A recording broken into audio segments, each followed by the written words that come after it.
और इसलिए दिल्ली में बैठी हुई सरकार का सपना है कि हम हिंदुस्तान में पिंक रिवॉल्यूशन करेंगे और पूरे विश्व में मांस मटन का एक्सपोर्ट का बिजनेस करेंगे। और इस वर्ष भारत सरकार ने घोषित किया है, स्वयं भारत सरकार ने घोषित किया है कि पूरे विश्व में बीफ एक्सपोर्ट में हिंदुस्तान नंबर 1 है। किन चीजों के लिए गर्व किया जा रहा है?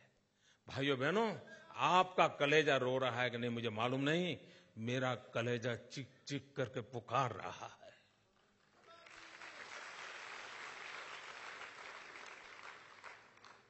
और आप कैसे चुप हैं, क्यों सह रहे हैं, मैं समझ नहीं पाता हूं दोस्तों। और इसके लिए क्या क्या योजनाएं बनी हैं? आपको आश्चर्य होगा, गुजरात का किसान कॉटन पैदा करता है। अगर हम कॉटन एक्सपोर्ट करते हैं तो भारत सरकार उस पर ड्यूटी लगाती है, लेकिन अगर आप मटन एक्सपोर्ट करते हैं तो भारत सरकार सब्सिडी देती है। ये मेरे देश की जड़ों से उखड़े हुए लोगों का मिजाज देखिए। भारत की जड़ों से जो उखड़ गए हैं, उन्होंने कॉटन एक्सपोर्ट पर ड्यूटी, मटन एक्सपोर्ट पर सब्सिडी। ये उनका खेल है। इतना ही नहीं, अगर आप लोहे के व्यापारी हो, या राजेश भाई बैठे हैं,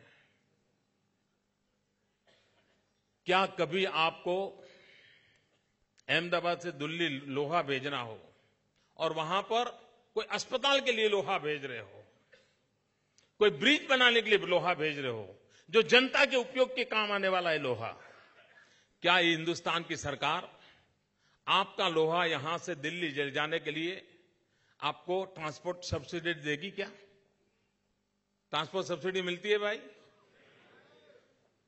आप मान लीजिए गरीबों के लिए किसी प्रदेश के अंदर चावल गेहूं बेचना चाहते हैं, क्या ट्रांसपोर्ट सब्सिडी हिंदुस्तान देता है? क्या आपको जानकर के पीड़ा होगी मेरे भाइयों बहनों, अगर मटन एक्सपोर्ट करने वाला मटन एक्सपोर्ट करने के बाद अपने कत्ल खाने से मुंबई बंदर तक मटन ले जाता है तो भारत सरकार प्रति टन प्रति किलोमीटर उसको सब्सिडी देती है, ट्रांसपोर्टेशन की सब्सिडी देती है।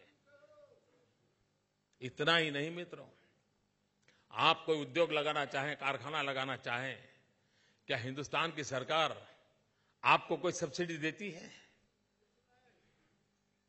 आपको जानकर के हैरानी होगी, अगर आप कत्लखाना लगाते हैं, स्लॉटर हाउस लगाते हैं, तो आपको 15 करोड़ रुपया हिंदुस्तान की तिजोरी से दिया जाता है। 15 करोड़ रुपया सब्सिडी मिलती है। भाइयों बहनों, इतना ही नहीं, आप अगर हमारे गुजरात के अंदर सिर्फ हम वाइब्रेंट गुजरात समिट करते हैं ना, और उसमें लोग आते हैं, व्यापारी लोग, उद्योगकार आते हैं। सिर्फ गुजरात आए हैं इसलिए इनकम टैक्स डिपार्टमेंट उनको नोटिस भेजता है कि आप गुजरात क्यों गए थे। ये हाल है देश का।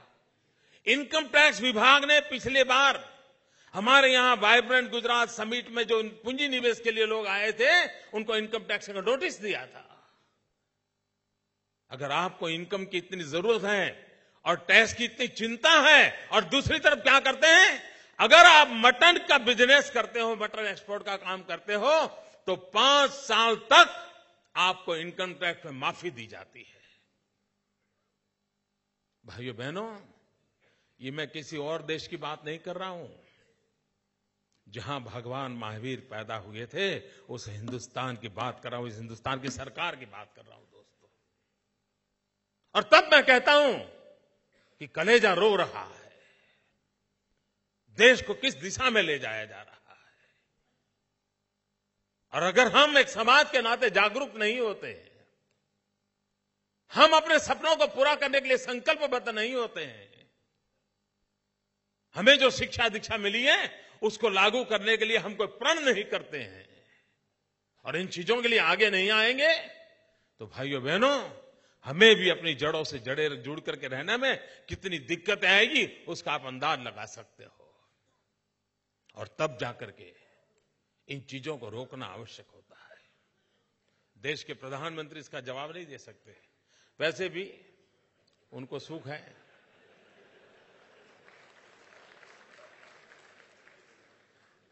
जो बोलते ही नहीं है उनसे क्या जवाब मांगोगे?